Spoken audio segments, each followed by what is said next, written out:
The ANC Youth League in Gauteng has welcomed Premier Panyaza Lesufi's decision to exclude the DA. Lesufi this week announced his executive council after days of failed negotiations. However, the Youth League believe the Premier should have included more youth in the council. Joining us is Ntsako Mogobe, the Gauteng ANC Provincial convener. Ntsako, good evening and thank you so much for your time. Good evening and good evening to the listeners. Thank you for joining us. Now, the Youth League has welcomed the exclusion of the DA. We saw how much of a back and forth there was between the DA. Yes. Even National had to come in and intervene from the ANC. Yes. Why are you so adamant as the Youth League in saying that the DA was not supposed to be a part of this government of provincial unity? Look, the ANC has invited every political party to have discussions and at least try to formulate a party of government of national unity, in the province a government of provincial unity. But the DA was a bit silly, trying to prepare a silent coup. And of course, that's why we applaud the ANC for taking a firm stance that will not allow a silent coup. The citizens of the province have not given any political party a majority, but we are the leading party. And of course, we have invited parties to come and formulate the government of provincial unity. And we applaud the ANC for being firm and focusing on the mandate at hand. But this is the same DA that the ANC is working with in the government of national unity. How do you foresee those relations working out in the next 5 years?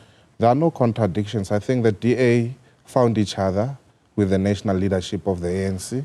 Ultimately, they were able to then set up government. In the province, they were trying to be silly, trying to put up a silent coup. And then the leadership of the ANC stood firm. And of course, as the Youth League, we support that. But does that not create some kind of a worry even for the Youth League to see? I mean, it's not like these are different people who the ANC is engaging with. No, it creates a bit of a worry because part of the interest is that we wanted a stability. We don't want what's happening in local government where there are motion of no confidence to a mayor, time in, time out, every after 3 months and all that, and backdoor arrangements. It is a worry. That's why we want the DA to come on the table and negotiate in good faith, create stability of government, and we work for the people of Gauteng.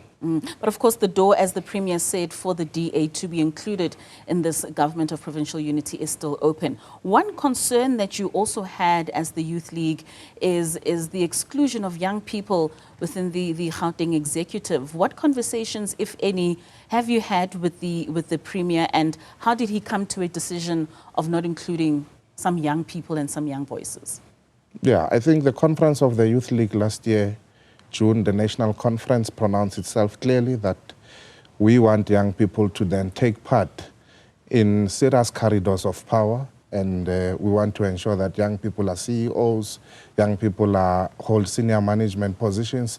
Also, young people are considered in the executive where decisions are taken, where youth development will then be mainstreamed. And I think we are, the Youth League, just representing our resolutions, and of course, we are not happy that under the age of 35 young people are not part of the executive. And I think these are engagements we've been having with the ANC, and of course we'll continue to have and follow suit as to see how young people are integrated in serious corridors of power in the administration and of course entities.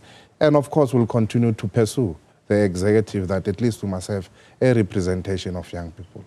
For someone, just a layman who wouldn't understand the workings of an organization such as the ANC, what role does the Youth League play when big decisions are being taken, when a statement of intent is being devised at national level, when policies are being made at provincial level? What role do you play that in such an instance where the Premier has elected a cabinet, you only see it's an afterthought that there were no young people included there?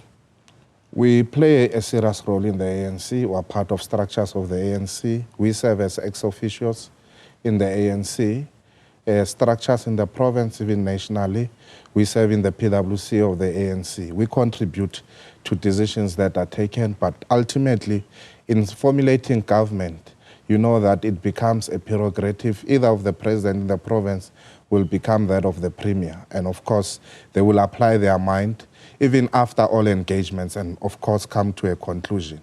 The Premier in Gauteng came to a conclusion, and that conclusion does not have a young person in the executive. And there are many capable young people coming from the ANC who are in the legislature who could have had chosen from them, so that we inspire confidence. And the democratic graphics of Gauteng speaks to majority of people here are young people. Even the migration that comes here, it's young people who come and look for jobs and all that. We need people who will then be able to represent their interests at that level. You speak of capabilities. What structures or forms or activities exist within the Youth League to ensure that you are grooming young people to be ready for those positions and they just don't move up based on the fact that they've been with the institution for such a long time, but rather the ability that they have to lead in a way that they should? Of course, we've got capable young people within the Youth League who have went to school. We've got the necessary qualifications. Of course, we encourage outside the political training that we have in the movement. We encourage young people to then be able to go to school and be able to further their studies so that they get themselves ready to take up responsibilities in government. That's why we're not only talking about the executive. We want young people to be HODs, we want young people to be senior managers, we want young people to be CEOs of serious entities in this particular province, so that young people play in the mainstream economy of this particular province, but we also represent hope, because in our shoulders we carry the hopes and aspirations of young people. And if they see us playing critical roles, we'll then be able to inspire even the disengaged youth who are there in our townships. You made mention of roles in the administrative part of government, HODs and DDGs, and with the whole conversation around cadre deployment, and you're saying we want to see more young people within those roles. Are you referring to more young people outside of the ANC Youth League? How would you see that process taking place in ensuring that young people who are capable, that you say, take up some of those roles, but not under a structure of cadre deployment? There's no problem with cadre deployment, but we want all young people, not even within the Youth League. Remember, we represent all sectors of young people. In fact, that's why we also called for a provincial dialogue with civil society organizations where all young people at the end of July will then determine a youth agenda of the province collectively. Of course, it will be led by the Youth League. We are advocating for each and every young person that is there, disengaged, those who have degrees but they're not working, they're sitting at home, they don't know what to do with those.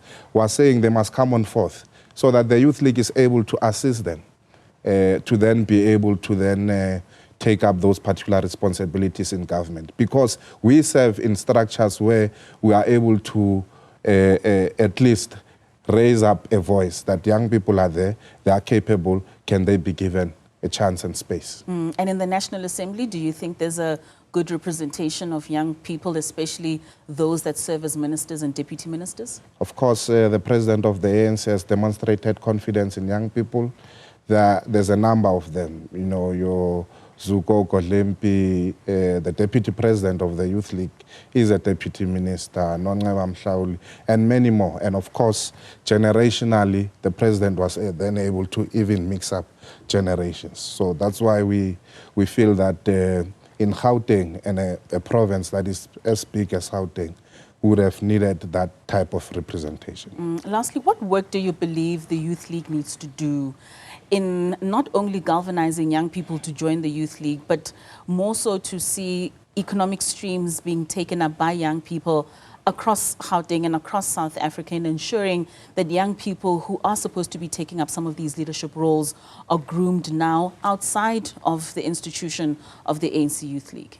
Our dialogue with civil society organizations will assist us to capacitate these organizations so that young people in all spheres are able to represent themselves. But we must then be able to deliberately give them confidence.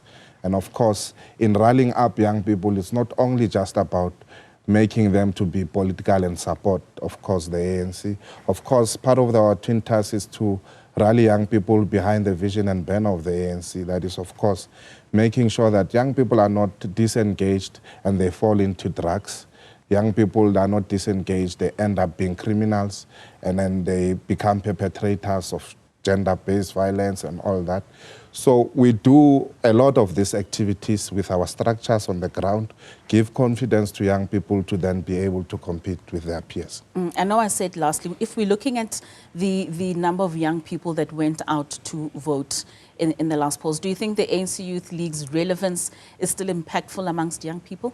Very impactful. There's voter apathy amongst young people, and of course part of the things is that services that are of government are not reaching the young people, all of them on the ground. And I think part of our role is to ensure that. That's why we're even calling out an HOD that released that a green army, which majority that young people who are employed there, that this program is going to end without even the consent of the Premier.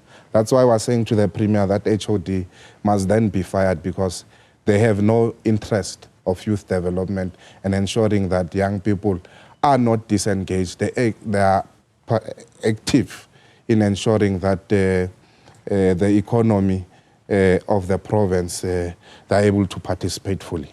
All right, Ntsako, thank you for your time and for joining us this evening. Hopefully the voices of the young people that you represent will certainly be heard.